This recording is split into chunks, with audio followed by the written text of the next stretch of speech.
Shalom, que Dieu vous bénisse, que la grâce de Dieu soit avec vous. Quelle belle journée et quel moment glorieux. Nous pouvons faire de ce moment le meilleur de tous les moments si nous le voulons. Les incidents de la vie et ironies de la vie sont des choses qui nous laissent étonnés et perplexes. Et nous demandons pourquoi. Oui, pourquoi? Pourquoi? Parce que nous ne savons pas quoi faire. J'ai entendu un adage qui dit que la viande d'un homme est un poison pour un autre. Est-ce vrai? Je pense que vous connaissez mieux la question, la réponse à cette question. Le but est très important dans la vie et le Dieu que nous servons est le Dieu des buts. Dieu fixe ses buts. Dans tout ce que Dieu fait, il a un but à atteindre. Quel est votre but pour ce moment? Cela est très important si vous voulez être un homme de l'influence. Et en ce moment, la question que je vous pose est: que signifie le nom Siloam? S-I-L-O-A-M. Que signifie ce nom pour vous? Et lorsque vous lisez la Bible attentivement, est-ce que le mot attire vos attentions? Oui, je pense. Ok, le nom Siloam signifie envoyer. Envoyer, qu'est-ce que cela signifie? Cela signifie un message, un cadeau ou un don pour quelqu'un destiné à être une bénédiction pour quelqu'un. Vous savez que vous pouvez être envoyé à quelqu'un et être négligé par la personne à qui vous êtes envoyé. Oui, c'est l'ironie de la vie. Joseph a été envoyé à ses frères, mais pour les apporter le soutien, mais les frères de Joseph ne l'ont pas vu comme un envoyé. Et alors, ils l'ont saisi et ils l'ont vendu. Moïse aussi a été envoyé en Égypte, oui, auprès de ses frères pour les libérer. Mais Moïse a subi les critiques, oui, par-ci et par-là, les murmures. Et à la fin, Moïse n'a pas pu rentrer dans la terre Canaan. Jésus aussi a été envoyé vers les siens, mais ils n'ont pas cru. À la fin, ils l'ont crucifié. Et comprendre que si vous ne connaissez pas le but de quelque chose, il y a un problème là. Vous êtes envoyé pour un but, c'est que vous devez savoir. Comprenez aussi la notion du but, la raison du but. Et si le but n'est pas défini, cela causera encore d'autres problèmes. Maintenant, pendant que je lisais la Bible, je prends mon recherche. Dans le livre de Néhémie, la Bible nous dit, Néhémie 3, le verset 13, il dit: Shallum, fils de Kous, Ozi, chef du district de Mispa, répara la porte de la source. La porte de la source. Il la bâtit, la couvrit, et en posant les battants, les verrous et les barres, et il fit le mur de l'étang de Siloam. Écoutez bien, Siloam est mentionné ici. Près du jardin du roi, jusqu'à degré qu'il descend de la cité de David. Et en ce moment, la Bible nous dit, pour protéger la ville de Jérusalem, le mur a été élevé et il y a une source d'eau, un fontaine, qui jaillit l'eau. Et l'eau était utile. Mais pourquoi donner le nom Siloam à cette fontaine-là? Est-ce que c'est un but? Est-ce cela la provision de Dieu ou la prévision de Dieu? La provision, c'est des choses que nous avons comme des matériels, des choses, des ouvriers qui nous aidera en ce moment. Mais la prévision, c'est ce qu'on a déjà pour voir au temps à venir. Mais pourquoi donner le nom à cette fontaine Siloam, qui signifie envoyer? Et la Bible nous dit ici qu'un tout a été construit. Je ne sais pas pourquoi. Est-ce un endroit de repos? Est-ce un endroit de raconte? Ou c'est un endroit de refuge? Que ceux qui cherchent les refuges peuvent aller se réfugier là. Et depuis le temps de Néhémie jusqu'au temps de Jésus-Christ, le temps sont coulés. Et bien aimé, ce qui est construit dans le temps passé dans notre temps présent, il y a des structures qui ne peuvent plus tenir parce que en construisant, des personnes n'ont pas plus déterminé les quantités de matériel qu'il faut pour que cette structure puisse résister le temps et rester pour longue durée de temps. Il y a des structures qui sont faites provisoirement par rapport à juste un problème et qui tient, mais on ne connaît pas la résistance ou, comment dirais-je, la résistance et aussi la résistance de cet endroit-là. Mais comme nous, chacun de nous a sa foi, nous exerçons la foi de n'importe quelle manière. Et alors, la Bible nous dit que cette structure, là, tout a tenu le temps, le vent, la pluie, la nature, l'érosion et beaucoup d'autres choses, mais la tour tient toujours. Mais au fond de la tour ne peut plus tenir. Mais ceux qui sont alentour, qui voyaient cette tour, qui viennent au refuge, ne savaient pas que leur tour même gémise parce que la tour voulait couler. Mais il se tient, mais la tour peut tenir jusqu'à combien de temps? C'est ça la question. Mais quand vous voyez une structure, vous voyez certaines personnes, vous voyez certaines choses, on ne connaît pas les résistances, on ne sait pas de quoi ils sont faits. C'est dans le temps de turbulences, de difficultés, c'est là que nous voyons réellement ce que quelque chose est fait. Elle est fait de quelle matière? Et la Bible nous dit ici, il arrive un moment dans la vie de Jésus où, en Luc, chapitre 13, je lis à partir du verset 13. En ce temps-là, quelques personnes qui se trouvaient la racontaient à Jésus ce qui a été arrivé à des Galiléens dont Pilate avait mêlé le sang avec celui de leurs sacrifices. Cela veut dire quoi? Pilate, en ce moment, il était le gouverneur, le représentant de l'Empire romain, César. Et en ce moment, le temps de leurs sacrifices, il tue les Galiléens, les innocents, et mélanger leur sang dans le sang de leurs sacrifices pour offrir à leurs dieux. La question a été posée, qu'est-ce que ces Galiléens ont fait pour mériter ces morts, pour que leur sang ait été extrait afin de mélanger avec le sacrifice? Est-ce que le sacrifice de bouc, de poulet ou les vaches qu'ils faisaient n'est pas suffisant de mélanger le sang humain avec le sang de sacrifice? Ça, c'est un rituel. Mais maintenant, je continue. 2. Il est répondu, Luc chapitre 13, à partir du verset 1, je lis, verset 2 maintenant. Il est répondu, croyez-vous que ces Galiléens fussent des plus grands pécheurs que tous les autres Galiléens parce qu'ils ont souffert de ces sortes? Vous voyez, ce n'est pas parce qu'ils sont des pécheurs. Comprendre, bien aimé, nous sommes tous des pécheurs. Nous étions pécheurs. Oui. Et Christ, par l'œuvre rédemptrice, nous a sauvés par son sang. Ce n'est pas par notre mérite. Il nous a sauvés du péché. Laisse-moi te dire que quand quelqu'un vit dans le péché, c'est quelque chose de normal. Oui. Pourquoi c'est normal? Parce que nous sommes conçus dans le péché. Depuis le péché d'Adam, tous ceux qui sont venus après, ils ont la nature du péché. Laisse-moi te poser une question. La poisson est conçue pour vivre dans l'eau, n'est-ce pas? Et si la poisson sort dans l'eau, elle meurt. La vache est faite pour vivre sur la terre. Et si on les met pour vivre sur l'eau, est-ce qu'elle peut survivre? Elle va mourir. Et c'est de cette nature que nous parlons. L'homme qui pêche, c'est normal. C'est normal qu'il pêche parce qu'il a la nature du péché en lui. C'est cette nature-là que nous ne pouvons pas nous sauver, nous délivrer, que Christ est venu, Christ a apparu. Vous voyez? Et Dieu est venu pour régler le problème du péché.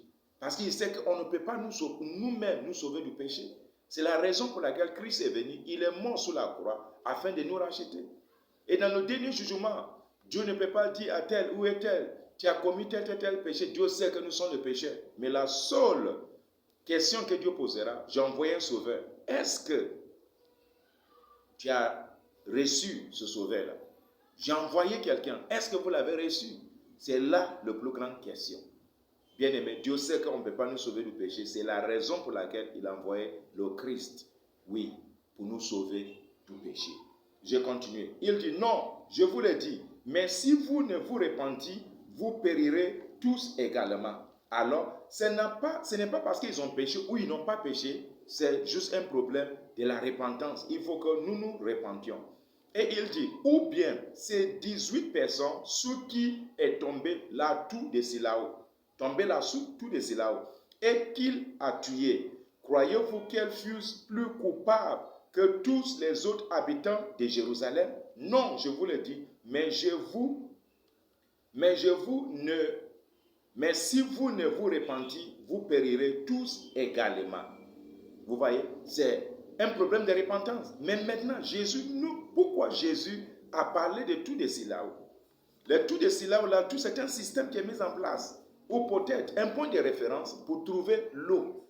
Et bien aimé, un point de référence. Si j'ai déjà trouvé ma destination, est-ce que j'aurai besoin encore d'un point de référence? Non. Alors, nous parlons de l'emballage et aussi le don qui est emballé ou le conteneur qui contient quelque chose, le récipient.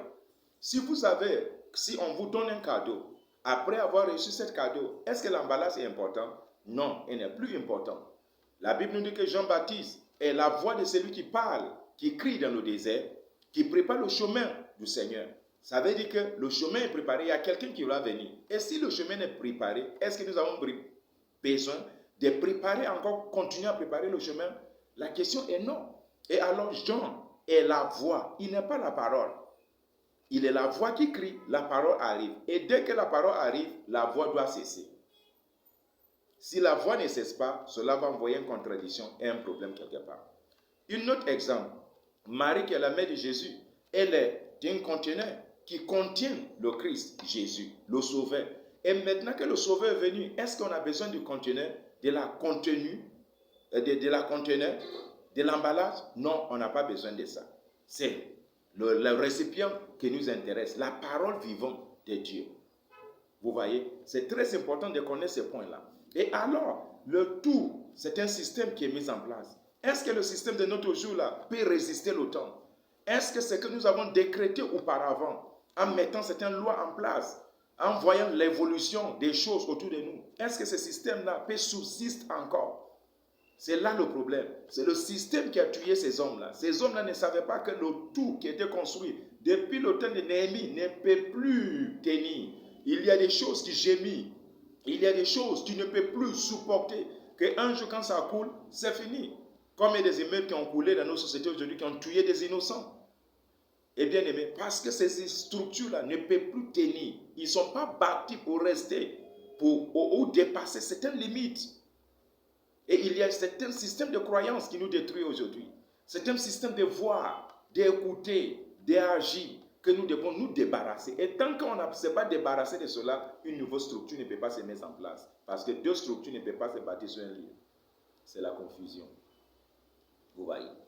Et alors, Jésus nous fait un point ici. Il y a des systèmes qui nous détruisent aujourd'hui, que nous devons nous débarrasser de ces systèmes. Et comprendre aussi que le programme de système que nous voyons aujourd'hui, Dieu aussi a ses programmes. Il a aussi les systèmes qu'ils ont mis en place. Est-ce que c'est le système du monde, le système des hommes ou le système de Dieu? Je préfère le système de Dieu. Parce que dans chaque moment, dans chaque génération, dans chaque moment, Dieu prévoit quelque chose pour nous. Dieu ne t'a pas laissé sans preuve. Bien aimé, quelque chose peut être présent, mais elle est invisible. On ne le voit pas, mais elle est là spirituellement. Dis-moi, quand Israël a quitté l'Égypte, avant d'arriver dans la mer Rouge, Dieu a déjà prévu quelque chose pour eux. De séparer, partager la mer Rouge. Quand ils sont traversés à l'autre côté, ils sont arrivés dans l'eau de Mara. Dis-moi, Dieu a déjà planté une plante là-bas. Parce qu'il sait qu'Israël va passer par là. Et si Dieu sait, tu dois savoir ce que Dieu sait pour que ta foi puisse augmenter et pour que tu puisses réaliser l'impossible. Regarde, ils sont arrivés dans un autre endroit encore où ils pleuraient parce qu'il n'y a pas d'eau. Mais Dieu a déjà placé un rocher là.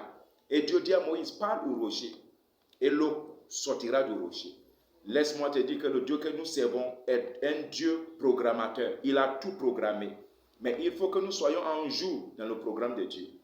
Et maintenant, la Bible nous dit qu'un homme aveugle vient à la rencontre de Jésus. Jésus cracha sur terre et il a fait la boue, il a mis sur les yeux de cet homme et il lui dit, allez vers la piscine de Silao. Le fontaine qui appelait envoyé. Bien-aimé, cet homme allait là Et quand il s'est lavé les yeux, il est guéri. Comprends bien aimé que c'est le système que Dieu a mis en place depuis longtemps. J'ai dit ton attention maintenant, en conclusion, vers Ésaïe 8, le verset 6.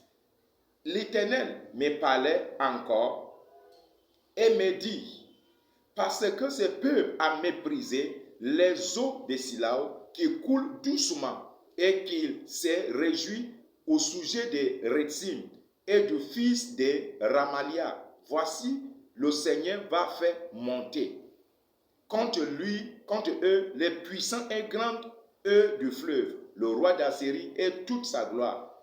Il s'élèvera partout au-dessus de son lit et il se répandra sur toutes ses rives.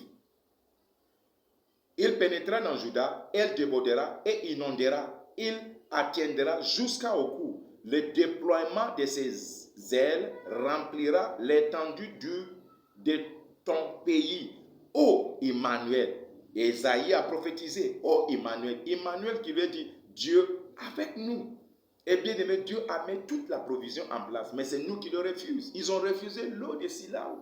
L'eau qui était envoyée, la fortune qui était envoyée, la fortune qui a un source intarissable, qui a tout ce qu'il faut pour le besoin d'Israël. Mais ils ont refusé toutes ces choses. Et alors, voici ce que l'Éternel dit. Poussez des cris de guerre, peuple, et vous serez brisés. Prêtez l'oreille, vous tous qui habitent au loin. Préparez-vous au combat, et vous serez brisés. Préparez-vous au combat, et vous serez brisés. Tous ceux qui préparent, qui se lèvent en combat contre toi, ils seront brisés, ils seront anéantis. C'est ce que Dieu nous dit ici, bien-aimé. C'est là que ma foi se repose, parce que je sais que où je suis, où tu es, l'Éternel combat à nos faveurs. Et je crois fortement parce que depuis le temps, ce n'est pas longtemps que le Seigneur m'a montré les légions d'anges qui descendaient du ciel. Je ne savais pas pourquoi. Les anges sont là pour nous protéger, bien-aimés. Crois au ministère des anges. Et regarde le verset 8 d'Ésaïe chapitre 8. Il nous dit, formez des projets et ils seront anéantis, dont des ordres et ils seront sans effet, car Dieu est avec nous. Bien-aimés, quel projet ils ont? Si l'ennemi a un projet, Dieu aussi a un autre projet. C'est ce que nous devons savoir. Et ce que nous devons savoir, bien-aimés, c'est que l'ennemi forge ses projets d'abord. Il y a un certain moment dans nos vies que nous ne voyons pas le projet de Dieu. C'est parce que l'ennemi n'a pas encore forgé ses projets. Mais Dieu a des projets. Il a le projet de protection, projet de sécurité, projet de la santé, projet de réveillement, projet des informations, beaucoup de projets que Dieu a pour nous. Alors, revenons à cela. Revenons vers Emmanuel, le Dieu qui est avec nous. Nous écoutons les nouvelles du monde, mais est-ce que nous avons l'habitude, la capacité d'attendre et écouter la nouvelle qui vient du trône de la grâce et de la miséricorde? Bien-aimés, chers frères et sœurs, regardons vers lui. Il est avec nous. Sa présence est là. Si Dieu est avec nous, qui sera contre nous? Que Dieu vous bénisse. Que la grâce de Dieu soit avec vous. Au nom de Jésus.